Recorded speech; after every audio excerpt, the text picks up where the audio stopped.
A palavra da alegria. Nós vamos então estudar esse tema. A palavra da alegria. Alegria vem de estarmos na presença de Deus. O Salmo 16, verso 11 diz: Tu me farás ver os caminhos da vida. Na tua presença a plenitude de alegria. Na tua destra delícias perpetuamente. Todo servo de Deus se satisfaz na presença do Senhor. Esta alegria ou esta alegre satisfação se dá em ouvir a voz do Senhor, que se apresenta a Ele com muito amor. Que Ele se apresenta a nós com muito amor, através da sua palavra. João 15,7 diz: Se permanecerdes em mim, e as minhas palavras permanecerdes em vós, pedireis o que quiseres, e vos será feito. Então, a permanência na palavra de Deus resulta em bênção. Então, vale a pena estarmos na presença de Deus. Essa presença nos traz alegria, e é por meio da palavra que nós temos essa presença de Deus hoje conosco. Podemos levá-la para casa, podemos em qualquer momento do dia, assim quando precisarmos, ter essa ligação com Deus através da palavra. Então veja, irmãos, como a Bíblia é um livro muito especial. Um livro que, para ser composto, para ser escrito, durou 1.600 anos. 40 homens escreveram a Bíblia, de classes sociais diferentes. Temos pescadores escrevendo a Bíblia, tivemos reis, tivemos profetas e tantos outros escolhidos por Deus com esta função e esta grande graça. Esta palavra, então, que foi escrita em um outro continente, chega até nós. E por meio desta palavra, podemos conhecer a verdade de Deus. E uma vez conhecida essa verdade, se realmente permanecermos na prática dela, seremos muito abençoados. E as bênçãos de Deus que recaem sobre nós, certamente nos trará muita satisfação e muita alegria. Deus, sabendo da alegria produzida por meio da palavra, Ele decide então manifestá-la. Essa palavra, manifestar essa palavra, para que, além de ouvir, possamos também segui-la. Assim, vivermos em plenitude de alegria. Vejamos então como se deu essa materialização da palavra de Deus. Abra sua Bíblia em João, capítulo 1. João, capítulo 1.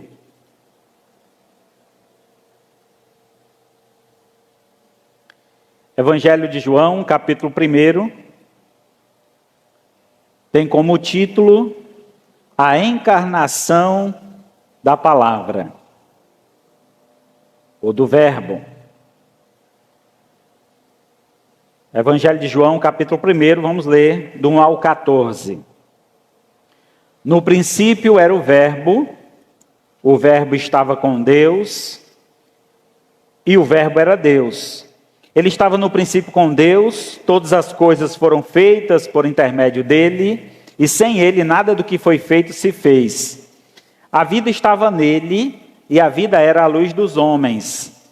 A luz resplandece nas trevas, e as trevas não prevalecerão contra ela. Houve um homem enviado por Deus, cujo nome era João. Este veio como testemunha, para que testificasse a respeito da luz, a fim de que todos vierem a crer por intermédio dele. Ele não era a luz, mas veio para que testificasse da luz, a saber, a verdadeira luz, que vinda ao mundo, ilumina todo homem. O Verbo estava no mundo, e o mundo foi feito por intermédio dele, mas o mundo não o conheceu. Ele veio para o que era seu, e os seus não receberam. Mas todos quanto receberam, deu-lhes o poder de serem feitos filhos de Deus, a saber, os que creram no seu nome, os quais não nasceram do sangue, nem da vontade da carne, nem da vontade do homem, mas de Deus. E o Verbo se fez carne e habitou entre nós, cheio de graça e de verdade, e vimos a sua glória, glória como do unigênito do Pai. Oremos ao Senhor. Maravilhoso Deus e Pai, louvado seja o teu nome. Aqui estamos, Senhor, mais uma vez reunidos em tua casa, e nesta feita, Senhor, para te honrar, para te glorificar, para exaltar o teu nome, como só tu mereces toda honra e toda glória. Recebe, ó Pai, os nossos louvores, a adoração que foi entregue diante do teu altar. Pedimos, ó Pai, nesta noite, que o Senhor fale aos nossos corações, por meio da tua palavra, nos dê compreensão e entendimento sobre a importância que esta palavra tem para as nossas vidas e que esta palavra, Senhor, se torne motivo da nossa alegria, para que possamos, ó Pai, viver uma vida contente, alegre, satisfeito, sabendo que a tua palavra nunca volta vazia.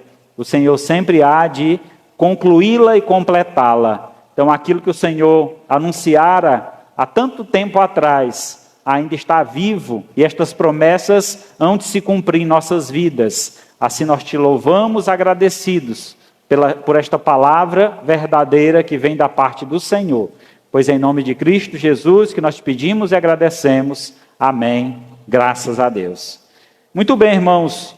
O Evangelho de João, no primeiro capítulo, encontramos um capítulo muito interessante. Interessante porque João, ele usa uma linguagem criativa, uma linguagem de criação.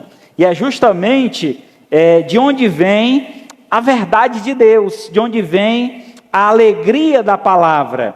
O Evangelho de João inicia seu testemunho nos revelando o grande poder da palavra, que se encarnou para nos trazer a alegria do céu e nos guiar a uma nova vida. Vejamos agora onde está a alegria desta palavra. Primeiramente, a alegria da palavra se dá por meio do poder criativo. Como eu disse, ele inicia usando uma linguagem da criação, do início de tudo. Lembra lá em Gênesis capítulo 1, as primeiras palavras que nos é anunciada da parte de Deus, diz o seguinte: e no princípio criou Deus o céu e a terra. No princípio criou Deus o céu e a terra.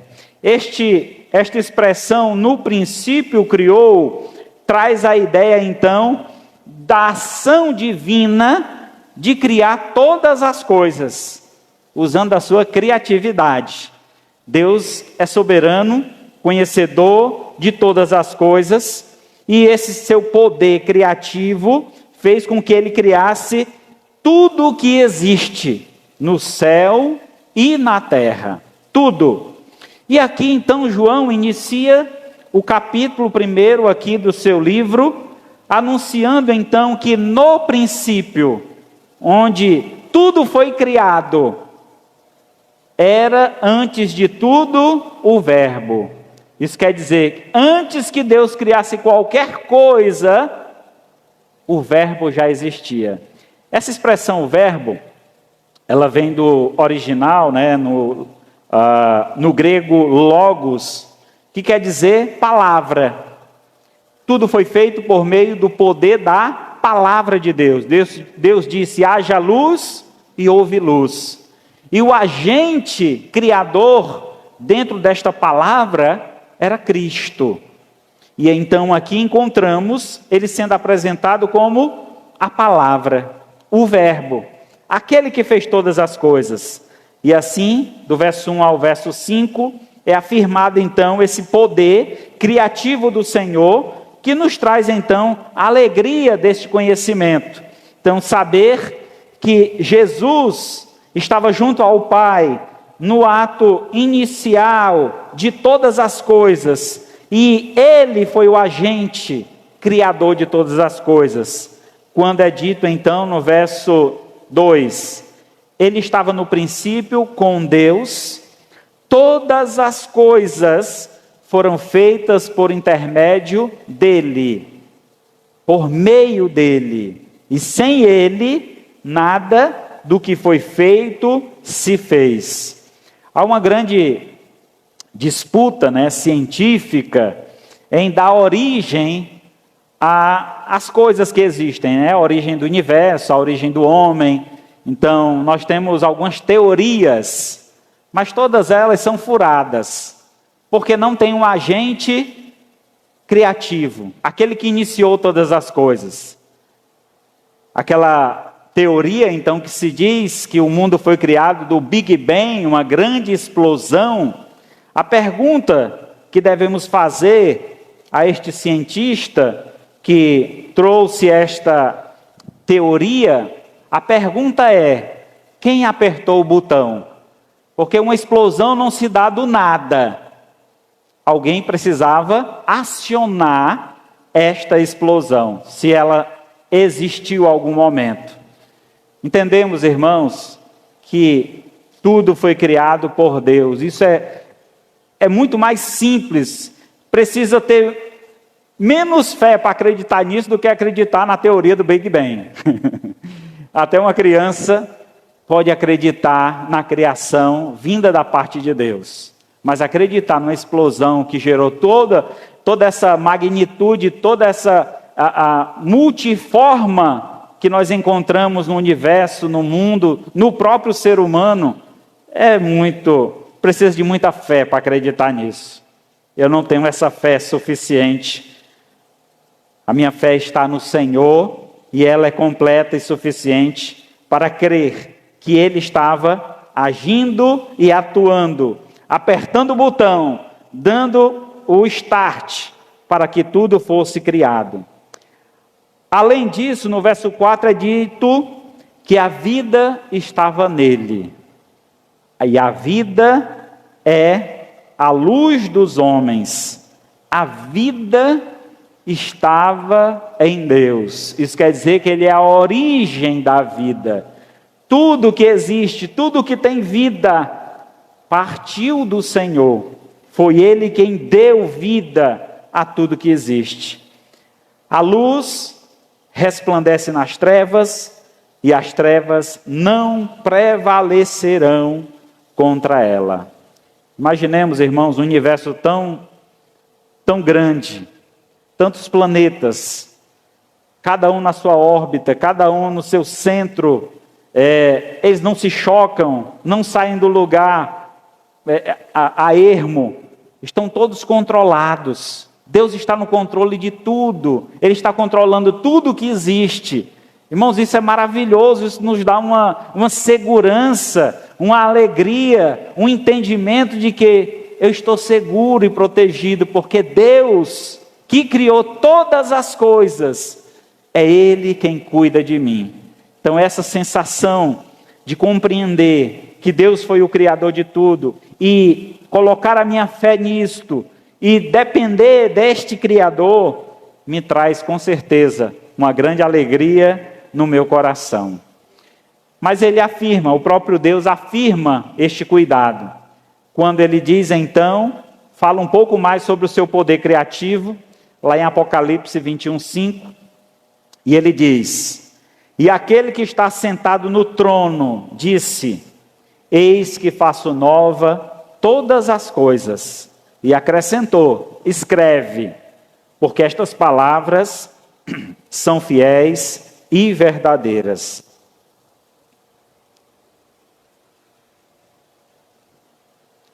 João estava na ilha de Patmos, quando recebe essa revelação do céu. Ele consegue então enxergar, presenciar todo o reino de Deus, tudo que nos está reservado. Ele disse que é algo tão magnífico, tão maravilhoso, que ele não tem como expressar com palavras. Tamanha é a grandeza de Deus e tudo que Deus está preparando. Se a gente já acha o mundo um lugar bom, como muitos amam esse lugar, e por eles não sairiam daqui nunca. Tem gente que queria que o céu fosse aqui na terra. É tão bom estar aqui. A gente não quer partir, quer estar com os nossos. Mas entender que isso aqui, diante daquilo que Deus está preparando, é muito pequeno. O que Deus está preparando para nós é incomparavelmente melhor. E esta visão que João tem, e escreve então no livro de Apocalipse. E então no verso 21, depois de observar o novo céu e nova terra, que é anunciado por Deus, que Ele faria um novo céu e uma nova terra, a terra que nós conhecemos, que nós vivemos, vai deixar de existir. E Ele então diz que faz novo todas as coisas. E Ele pede que acrescente. Escreva isso. Estas palavras que eu digo para vocês são fiéis e verdadeiras. Confiar na produção de Deus, no poder criativo de Deus, no que Deus pode fazer. Às vezes a gente olha as coisas que uma outra pessoa fez e imagina, se eu fosse fazer, eu faria diferente. Se eu fosse pregar essa palavra, eu pregaria diferente. Se eu fosse organizar essas cadeiras, eu organizaria diferente. Deus, Ele é tão gracioso que Ele nos fez com este dom, o dom da criatividade, o dom de ver as coisas de forma diferente. Mas entender que o que Deus faz é perfeito e a gente não tem como botar defeito. E mesmo sendo perfeito, Ele diz que vai fazer algo melhor. Tem algo melhor reservado para aquele que crê. E crer nesta palavra nos traz alegria. Se você é alguém insatisfeita com o seu mundo, com a sua vida, com algo que você ainda não alcançou, não tenha, entenda, aquele que se satisfaz em Deus, ele será sempre contente. Porque o que Deus tem a nos oferecer sempre é o melhor. O salmista Davi, ele retrata muito bem esse poder criativo de Deus também. Ele retrata muito bem esse poder criativo da palavra em transformar o inóspito ser em um servo adorador. Quando não conhecemos a Deus, irmãos, nosso coração é um lugar que não tem como fazer morada, não tem como Deus habitar, porque é um lugar inóspito, é um lugar não agradável a Deus. Mas quando entregamos a nossa vida a Jesus, reconhecemos o seu senhorio, arrependemos dos nossos pecados, esse lugar inóspito, esse coração de pedra, que não tem como plantar nada, porque não nasce, Deus quebranta e nos dá um coração novo, onde a sua palavra penetra e faz morada. E uma vez que essa palavra entra em nosso coração, ela gera e produz muitos frutos. E dentre esses frutos, o fruto de arrependimento. Entender que a vida que eu levava antes de Cristo era uma vida perdida, na qual estava me conduzindo à eternidade longe de Deus. E agora, reconhecendo Deus, eu sei o que Deus pode fazer na minha vida. A mudança, a transformação, me dando então um novo coração. Veja o que diz Davi, Salmo 51, a partir do verso 10 a 13. Cria em mim, ó Deus, um coração puro. Renova dentro de mim um espírito inabalável. Não me repulse da tua presença, nem me retires do teu Santo Espírito. Restitui-me a alegria da salvação e sustenta-me com o espírito voluntário. Então ensinarei aos transgressores os teus caminhos, e aos pecadores, e os pecadores se converterão a ti. O pedido que Davi faz a Deus, o Criador, é que Ele transforme o seu coração, purifique, crie um novo coração e ponha dentro dele um espírito inabalável, E é justamente isso, irmãos, que Deus faz conosco quando o reconhecemos como nosso Senhor. Ele transforma a nossa vida, retira de nós aquele coração inóspito, aquele coração que não estava disposto a fazer a vontade de Deus, e Ele muda essa característica de dureza para um coração mais flexível, um coração mais amável. E uma vez recebendo de Deus este dom, esta graça, uma vida nova, agora em nosso coração reina o desejo da voluntariedade, o desejo de fazer a vontade de Deus, porque eu reconheço que Deus fez a vontade dele na minha vida. E agora eu sinto uma ardente expectativa, um desejo que consome a minha vida, no sentido de que eu tenho que fazer algo para Deus, diante de tudo que Ele fez por mim. Eu reconheço Ele na criação, eu reconheço Ele na minha mudança de vida, e agora eu quero viver para esse Deus. Verso 13, então ensinarei aos transgressores o seu caminho. Com esse espírito voluntário que é desperto em mim, agora eu me disponho a anunciar, a propagar, a falar deste amor. É esta alegria que não tem como conter, quando falamos daquilo que Cristo fez por nós. Sabe, irmãos, é lastimável. Não tem como entender um cristão se colocar em uma situação de insatisfação com Deus, diante de tudo que Deus faz por nós. Se nós estamos respirando, é porque Deus nos dá esse dom, essa bênção. Só sabe quem passou aí algum tempo atrás, pegou a Covid, teve que ficar entubado, sem conseguir respirar. A pessoa dessa talvez tenha uma consciência maior do que é o valor de respirar. Uma coisa tão simples, no sentido de que a gente tem a vontade, mas não reconhece a grandeza disso. Deus faz isso, nos dando o ar que respiramos. Entender que se estamos de pé, diante de uma estrutura corpórea tão complexa, é porque Deus é que colocou cada coisa no seu devido lugar.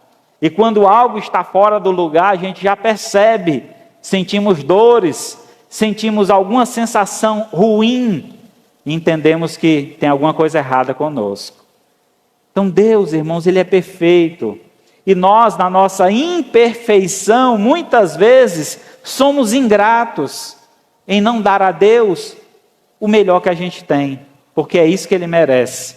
Porque tudo que Ele tem de bom, tudo que é bom, Deus nos concede.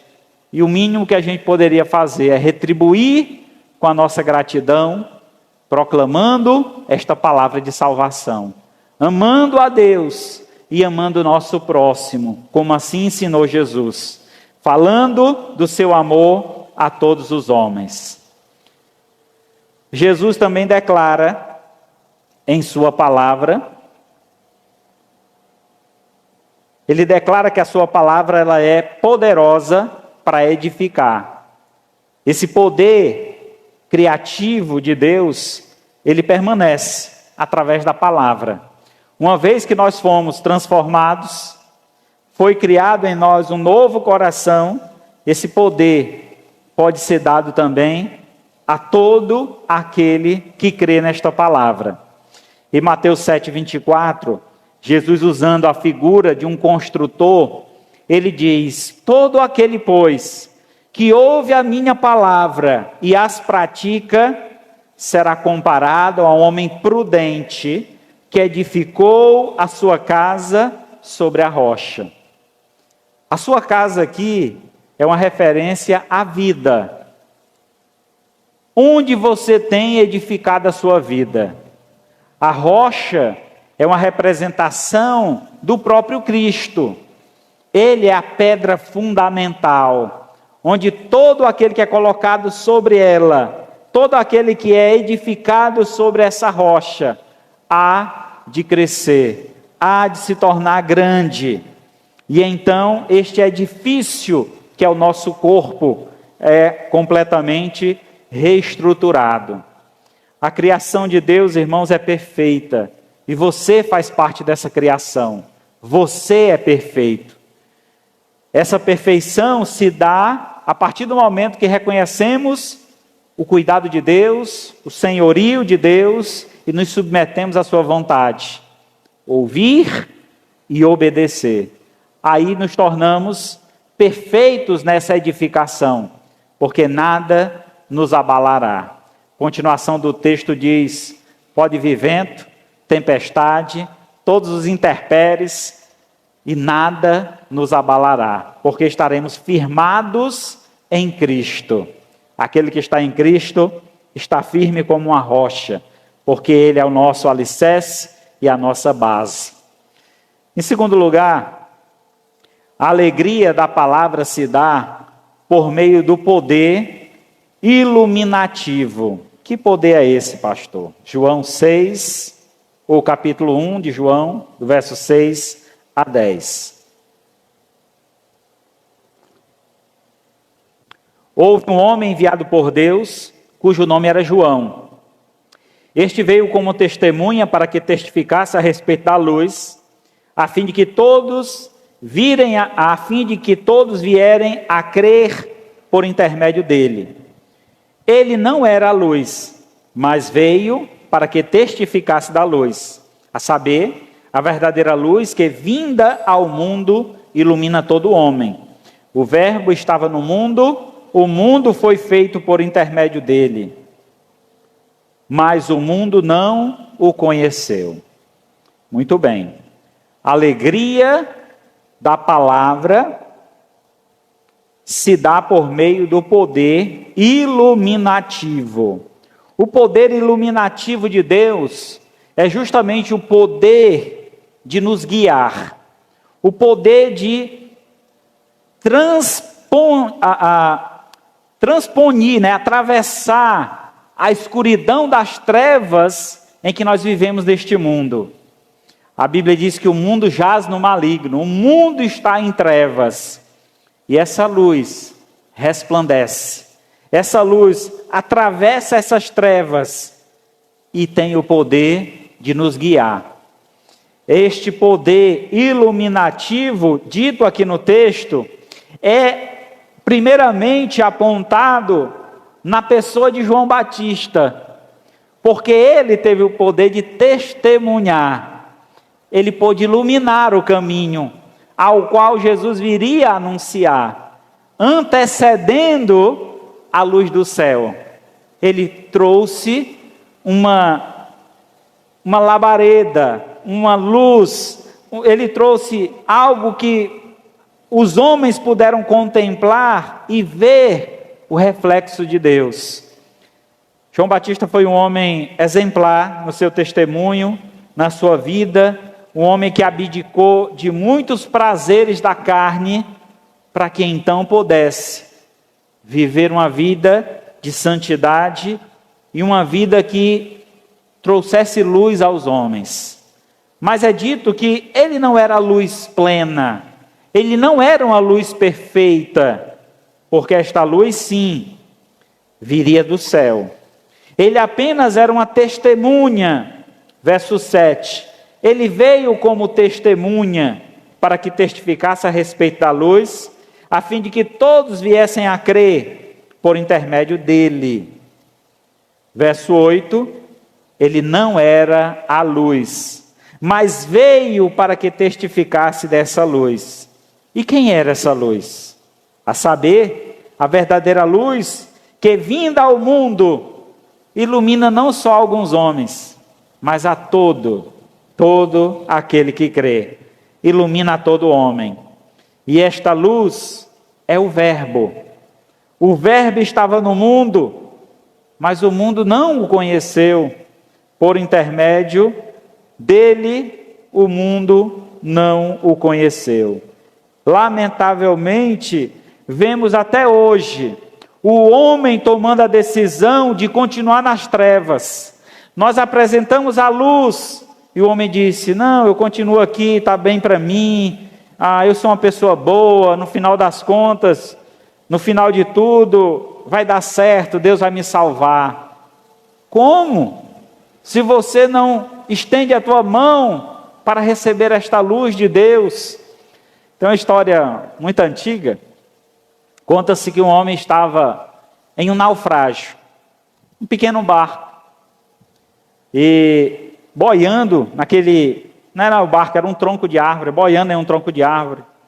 E então, naquele momento, ele pediu a Deus que tomasse uma posição diante daquela situação de sofrimento dele.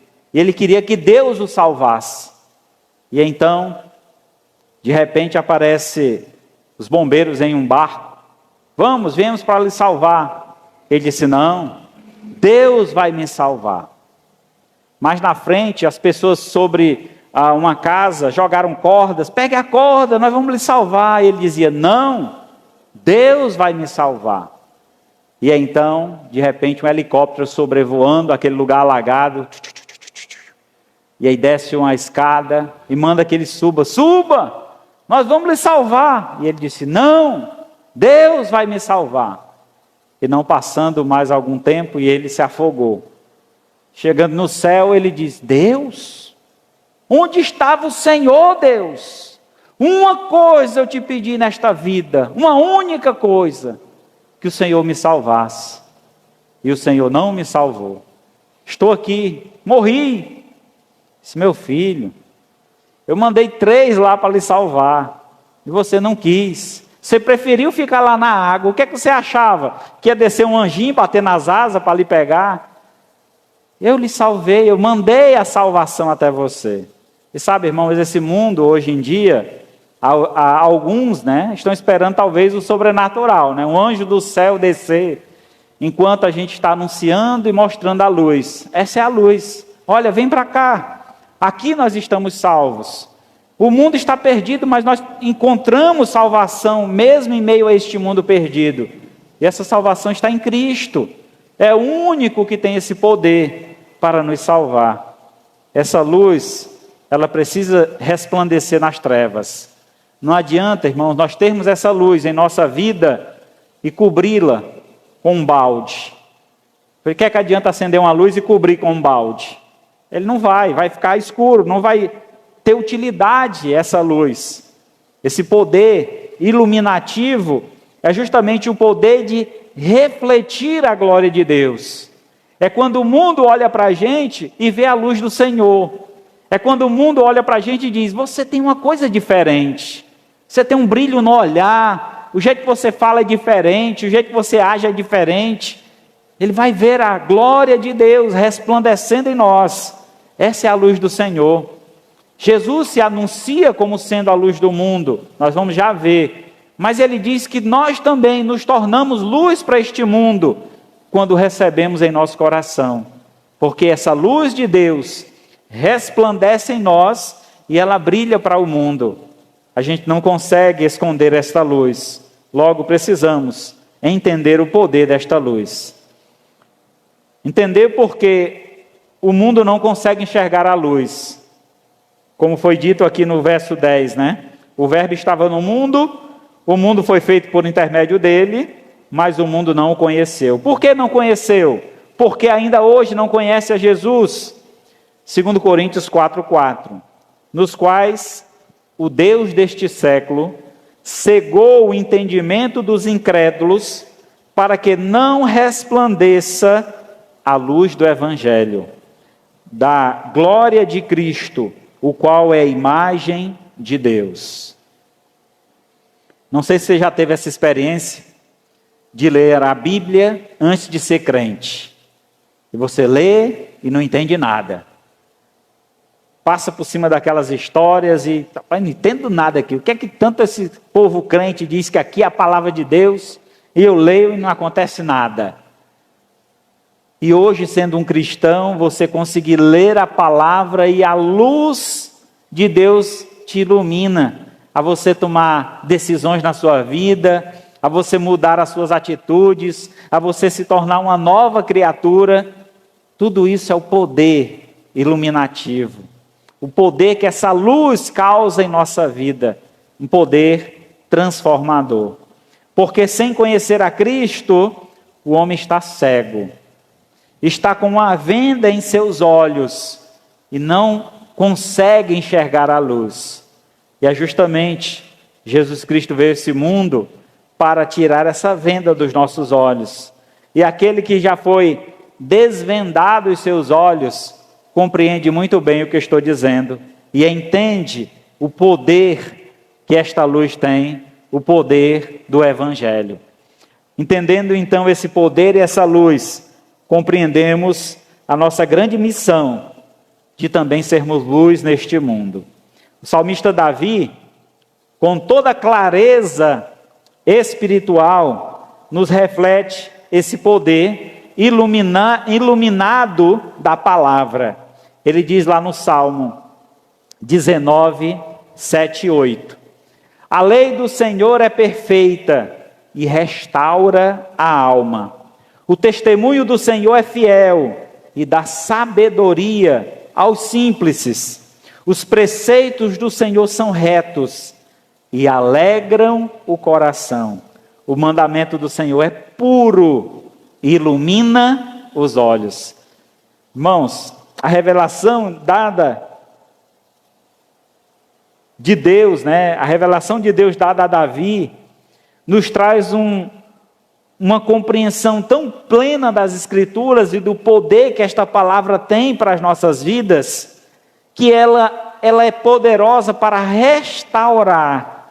E essa restauração aqui não é uma restauração, só aquela pinturazinha por cima, não. É uma restauração perfeita, de tirar todas as rachaduras, de tirar todas as imperfeições e nos dar uma vida transformada, uma vida nova.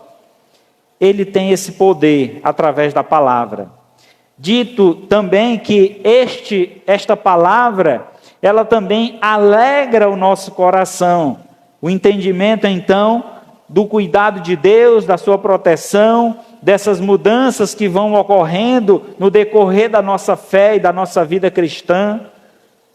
O respeito e a valorização que passamos a dar à palavra de Deus. Ela passa a ter uma importância para a nossa vida, onde é dito: o mandamento do Senhor é puro, para que então ilumine os nossos olhos. A pureza desse mandamento, a simplicidade dele, nos traz então uma clareza de visão, de poder entender a vontade de Deus e cumprir essa vontade em nossa vida. Se temos feito, irmãos, algo que desagrada ao Senhor, um dos motivos é a falta de buscar a palavra de Deus.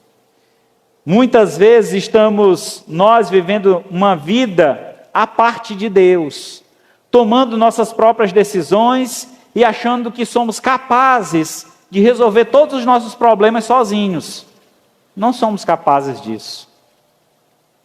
Deus nos deu um manual de vida para nos orientar, para nos guiar, para iluminar os nossos olhos, para que tenhamos então a compreensão de que decisão, qual a melhor decisão a se tomar nesta vida, independente de que área seja.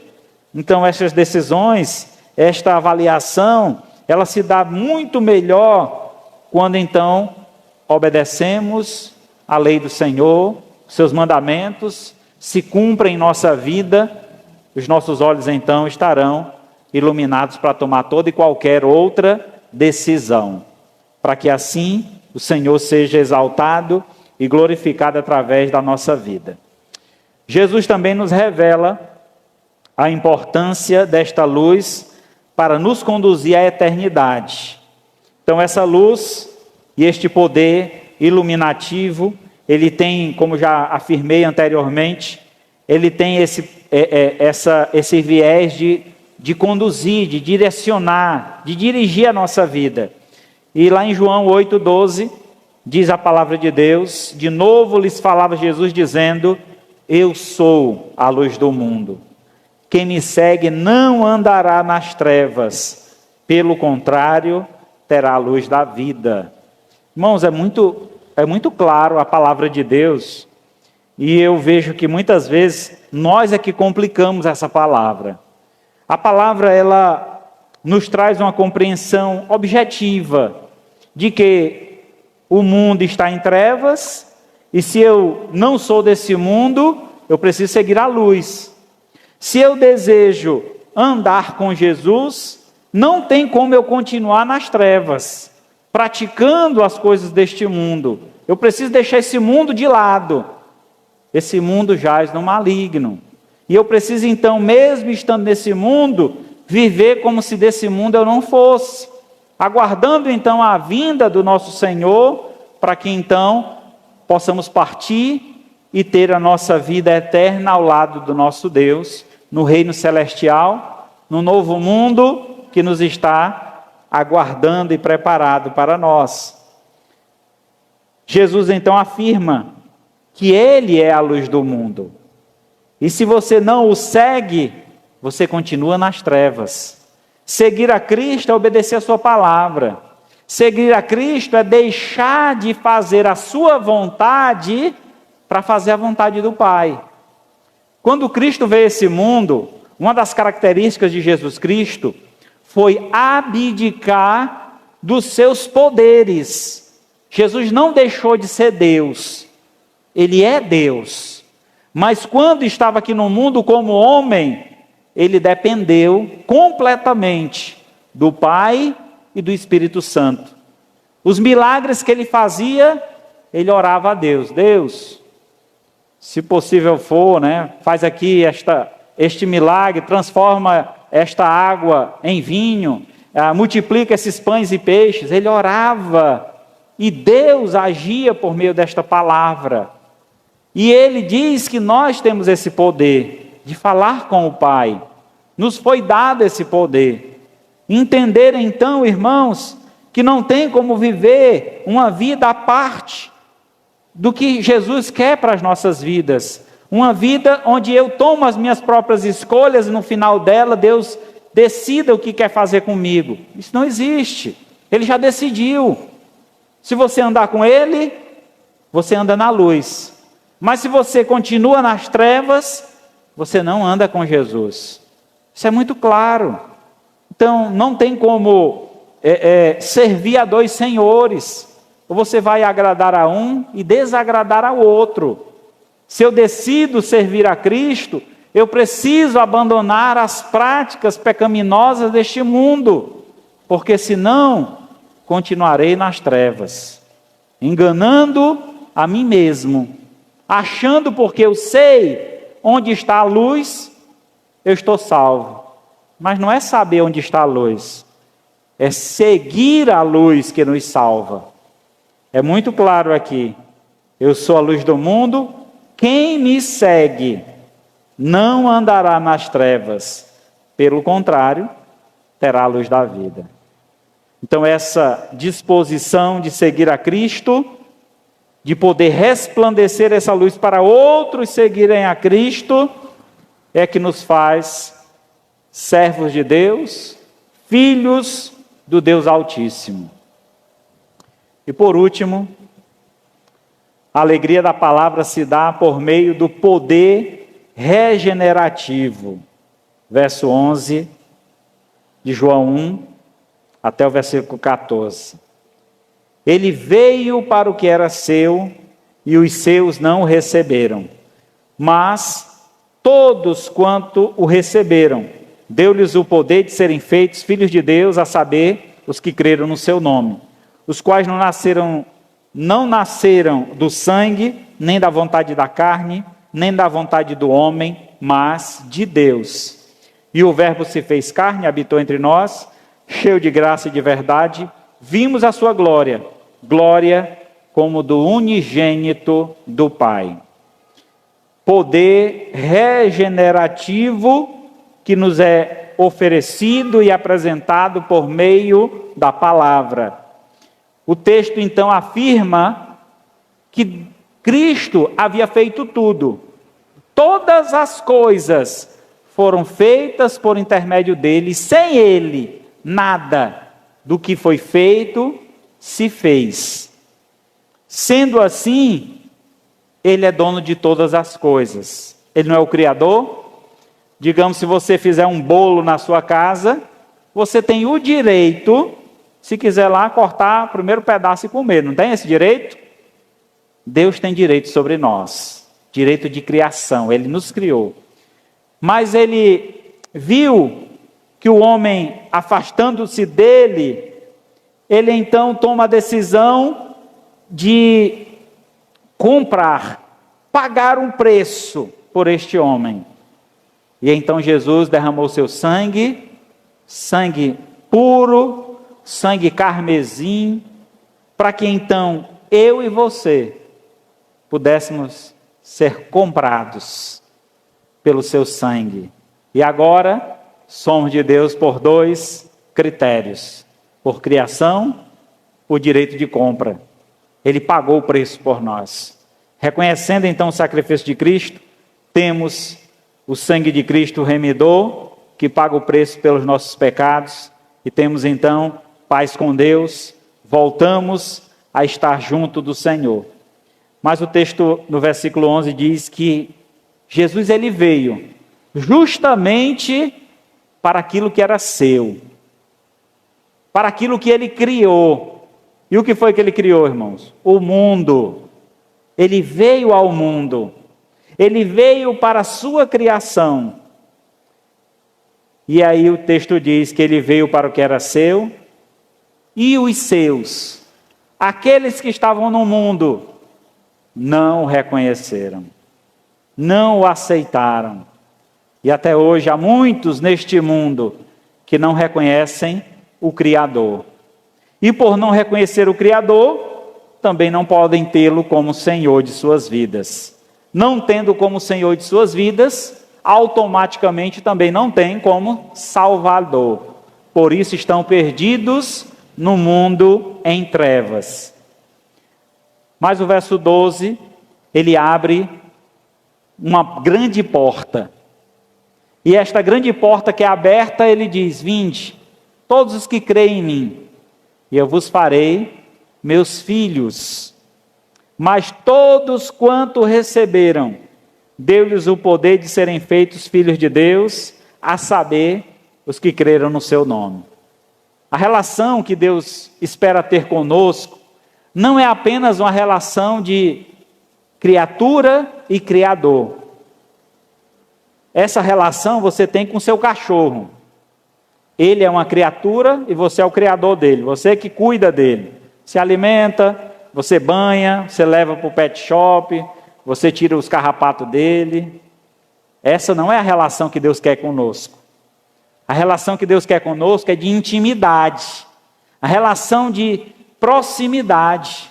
De você poder dizer o que está sentindo e ele sentir a sua dor. Se compadecer de você e derramar bênção sobre sua vida. Essa é a relação que Deus quer ter conosco. Diferentemente de um animal, que às vezes a gente despreza. O bichinho fica lá com as patinhas para cima, esperando uma coceirinha na barriga, e você não tem coragem nem de estender a mão para coçar a barriga do cachorro. Deus está de braços abertos, te chamando: vem, meu filho, estou aqui para te receber, e quero ter uma relação contigo, uma vida junto a ti, viver conhecendo os teus prazeres, as tuas alegrias, como também tuas tristezas, conviver com essa situação, te dar fortalecimento, te ajudar a vencer as lutas, mas para isso eu preciso reconhecê-lo. Para isso eu preciso crer. Se eu não confessar o nome de Cristo, não disser eu creio em Jesus como único e suficiente Salvador, se com a boca se confessar a respeito da salvação, se eu não faço essa confissão, eu não tenho como ser filho de Deus. Continuo sendo apenas uma criatura que Deus alimenta, que Deus sustenta, mas que não há relação de proximidade, de amor, não há relação de reciprocidade. Então ele deseja uma relação bem mais forte conosco do que apenas a relação de criatura e criador. Verso 13 diz: os quais não nasceram da carne, nem da vontade da carne, nem da vontade do homem, mas de Deus. A nossa filiação parte do Senhor. Porque se esperasse de nós nunca iríamos buscar a Deus, porque estávamos presos num lamaçal de pecado. Então Deus é quem estende a sua mão e nos tira desse lamaçal. Verso 14, então, concluindo, ele diz: e o verbo, a palavra, se fez carne, habitou neste mundo, e o verbo se fez carne e habitou entre nós, cheio de graça e de verdade. Vimos a sua glória, glória como do unigênito do Pai. O verbo se fez carne, para que então nós conhecêssemos a plenitude de Deus, como Deus espera que nós sejamos. Foi para isso que o verbo se fez carne, para que a gente tivesse uma figura em quem nos espelhar. O homem é muito de criar super-heróis, criar pessoas na sua mente, no seu coração, que ele devota um carinho, um respeito, e até o ponto dele tentar copiar essa pessoa. Jesus é o exemplo maior de humanidade. Quando estudamos sobre o ser humano, precisamos estudar sobre Jesus, porque ele é a perfeição do ser humano. Porque se estudarmos o ser humano sem estudarmos Jesus, estamos estudando apenas a parte imperfeita do homem, porque a parte perfeita está em Cristo. Ele é o exemplo que a gente deve seguir. E Jesus então deixou esse exemplo, veio ao mundo, sofreu as nossas dores, passou necessidade, passou fome, passou sede, enfrentou muitas situações difíceis na vida, como nós enfrentamos também. Não foi diferente de nós. A única diferença é que ele foi fiel, e fiel até a morte. Qual é o limite da tua fidelidade a Deus? Até que ponto você está pronto para seguir a Deus? Nós não recebemos, por enquanto, perseguição cristã no país que nós vivemos. Mas há países em que os cristãos são perseguidos, onde não se pode ter uma Bíblia como essa, abri-la na rua, andar com ela debaixo do braço, porque senão vamos presos, vamos ser chicoteados, podemos perder até a vida. Aqui no país em que vivemos, temos a liberdade religiosa. Podemos cultuar a Deus em qualquer lugar, em qualquer momento. É claro que respeitando os limites aí que são impostos. Mas entendemos que temos uma certa liberdade, e até grande, diga-se de passagem. E o que fazemos dessa liberdade? Não sabemos lidar com ela. Muitas vezes desprezamos. Ao invés de servir de testemunho, mostrar aos homens quem nós somos, a mudança que Deus fez em nossa vida, a regeneração, a transformação, nós não lidamos bem com isso. E acabamos nos escondendo, obscurecendo a luz de Deus que está em nós. E é necessário, irmãos, resplandecer. É necessário viver essa regeneração, mostrar ao mundo quem nós somos, filhos de Deus. 1 Pedro 1:23. Pois fostes regenerados, não de semente corruptível, mas de incorruptível, mediante a palavra de Deus, a qual vive e é permanente. A semente que foi colocada em nosso coração é a semente da palavra. Essa semente, ela germina e ela dá frutos. Mas para que ela possa produzir e dar frutos, eu preciso estar cuidando dela. Eu preciso estar regando essa semente. Eu preciso estar conectado ao Senhor, como em outra passagem lá de João, se eu não me engano, capítulo 10, que ele diz que é a videira e nós os ramos. Aquele que estiver ligado a ele, esse dará muitos frutos. mas o que não der fruto será cortado e lançado no fogo. A nossa conexão com Deus, irmãos, deve produzir em nós frutos que glorificam o nome de Deus. São atitudes, são gestos, são palavras que nós então praticamos e que Deus é glorificado através de nós. E as pessoas podem olhar para nós e dizer: esse realmente é um filho de Deus. Como disseram com Jesus quando foi crucificado, demonstrando a sua fidelidade ao Pai. E às vezes, por muito menos, deixamos de testemunhar. Por muito menos, não quero perder os meus amigos, eu não vou falar de Cristo lá. Não quero criar um clima ruim na minha casa, não vou falar de Cristo lá. É preciso falar. Nós testemunhamos com a vida, mas as palavras é que transformam. Nossa vida vai ser uma luz, mas são as palavras que vão trazer transformação. Se não ouvirem as palavras, não tem como serem regenerados. Porque a regeneração, ela vem mediante a palavra de Deus. O apóstolo Paulo afirma que o nosso novo homem, ele se refaz no pleno conhecimento da verdade. Então essa transformação, ela se dá a partir da aproximação que nós temos com a palavra de Deus. E quanto mais conhecemos a Deus, mais seremos transformados. Romanos 12:2, não vos conformeis com este século, mas transformai-vos pela renovação da vossa mente, para que experimenteis qual seja boa, agradável e perfeita vontade de Deus. Essa palavra, irmãos, que nos é anunciada dia após dia, que nós lemos na nossa casa, ela tem que fazer a diferença na nossa vida. A partir do momento que recebemos uma palavra, ou lemos essa palavra, é preciso buscar praticá-la. Como eu posso colocar em prática isso que eu estou ouvindo hoje?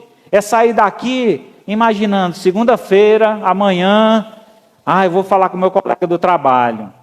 Eu chegar em casa hoje, eu vou falar com a minha mãe, com o meu irmão, com a minha família, o quanto Deus nos ama, o quanto a palavra de Deus é importante para a nossa vida, e sem esse alimento, nós perecemos, porque é necessário que o homem alimente o seu espírito.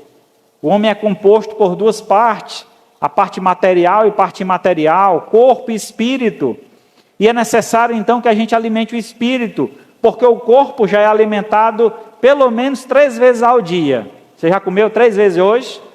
Acredito que tem uns que já comeu mais que isso, né? 3 vezes ao dia a gente se alimenta. O ideal seria 5. Mas estamos constantemente alimentando nosso corpo. A pergunta que não quer calar é: quantas vezes você leu a Bíblia hoje? E o teu espírito, quanto tempo faz que não é alimentado? Eu já conheço a palavra, pastor, já li de Gênesis a Apocalipse, já conheço toda. A palavra se renova a cada manhã. É um alimento fresco todos os dias. É o maná de Deus, que Ele diz que a gente tem que pegar todos os dias. Não dá para pegar esse maná em grande quantidade e achar que é suficiente para o resto da vida. Não, já li várias vezes, tá bom já. Não, porque Ele nos alimenta todos os dias. Ela se renova. Deus quer nos alimentar de um alimento fresco, dado da parte dEle, colocado diante de nós para um refrigério, para uma vida longa e duradoura. Tenho certeza que no seu dia a dia, você procura o melhor alimento para o seu corpo, um alimento saudável, é o que devemos buscar. E da mesma sorte, devemos também buscar para o nosso espírito, um alimento saudável que é a palavra de Deus diária. Jesus é a expressão exata da verdadeira humanidade. Só através do conhecimento desta verdade é que há regeneração perfeita. Eu preciso buscar ser parecido com Cristo. Eu tenho que almejar alcançar a estatura de Cristo. Enquanto alguns querem se parecer com Neymar, alguns querem se parecer com a Beyoncé, sei lá com quem mais, né? Estou chutando aqui nomes. A gente almeja parecer com um artista, com cantores e tal, mas aquele que a gente deveria realmente buscar é se parecer com Cristo. Que essa sim seria a diferença maior que nós faríamos neste mundo. Porque quando nesse mundo nós queremos ser diferentes, acabamos sendo iguais. Porque cada qual tem a sua diferença. Mas a verdadeira diferença para este mundo é ser filho de Deus, é ser igual a Cristo. Essa é a verdadeira diferença. E o mundo vai ver em nós essa diferença e vai almejar em sua vida. Ah, como eu queria ser como você. E você vai dizer, é muito fácil, é só seguir a Jesus. E você será parecido com Ele. Efésios 4:13, até que todos cheguemos à unidade da fé, do pleno conhecimento do Filho de Deus, à perfeita varonilidade, à medida da estatura da plenitude de Cristo. Verso 15 de Efésios 4. Mas, seguindo a verdade em amor, cresçamos em tudo naquele que é o cabeça, Cristo. Que verdade é essa que a gente tem que seguir? Jesus disse, eu sou o caminho, a verdade e a vida. Essa verdade nós devemos seguir. A verdade que transforma, a verdade que liberta, a verdade que nos dá uma nova perspectiva de vida, a verdade que alegra o nosso coração. É saber que neste mundo estamos de passagem e o melhor está por vir. O Senhor tem preparado algo sublime e maravilhoso que nos está reservado no reino eterno. Mas para isso, precisamos provar a nossa fidelidade ao Senhor.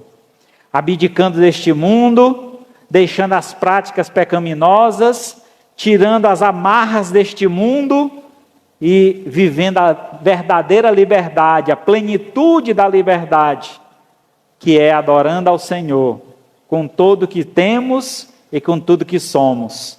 Porque é estes que Deus procura e busca, seus verdadeiros adoradores, que o adorem em espírito e em verdade. Concluindo então, a palavra de Deus nos foi revelada para que por meio dela fosse criado um novo homem, iluminando assim os seus passos, regenerando-o e transformando-o em servo de Deus, com o fim da salvação de sua alma. Romanos 6:22.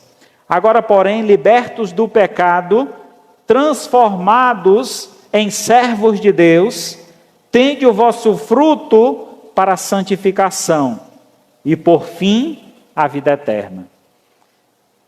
Deus seja louvado e que a alegria que vem da parte de Deus, por meio da palavra, esteja transbordando em seu coração. Irmão, não sei o que neste mundo tem te entristecido, mas o nosso Deus, Ele só tem alegria a nos oferecer. E a grande alegria que Ele tem nos dar é a vida eterna. Se você ainda não tem, hoje é o dia de você recebê-la. Basta crer e confessar o nome de Cristo como único e suficiente Salvador. Se você ainda não fez essa decisão ao lado de Cristo, hoje é o dia da tua salvação. Baixe sua cabeça, vamos orar ao Senhor. Maravilhoso Deus, Pai de infinita bondade, louvado seja o teu nome. Mais uma vez, Senhor, diante da tua presença, somos agradecidos por tudo que o Senhor é e por tudo que o Senhor faz. E diante dessa revelação nos apresentada nesta noite, temos a plena consciência, ó Pai, de uma vida que precisa ser mudada e transformada. E se ainda não tenho feito esta decisão, hoje eu quero entregar a minha vida em tuas mãos. Que nesta noite Peço que a igreja continue em oração. E se alguém ainda não fez sua confissão de fé, ainda não recebeu esta luz divina, ainda não tem essa plenitude da alegria vinda da parte de Deus, hoje é o dia da tua salvação. Recebe Jesus e certamente tu verás a glória de Deus. Alguém essa noite gostaria de entregar sua vida a Jesus? Levante a sua mão para que eu possa orar por você. Qualquer pessoa que queira confessar o nome de Cristo como Senhor e Salvador de sua vida. Santíssimo Deus, Pai de infinita bondade, louvamos e agradecemos, ó Pai, tudo que o Senhor tem feito, desde a criação, demonstrado o teu amor, desde a criação, demonstrado o teu cuidado sobre tudo o que o Senhor fez.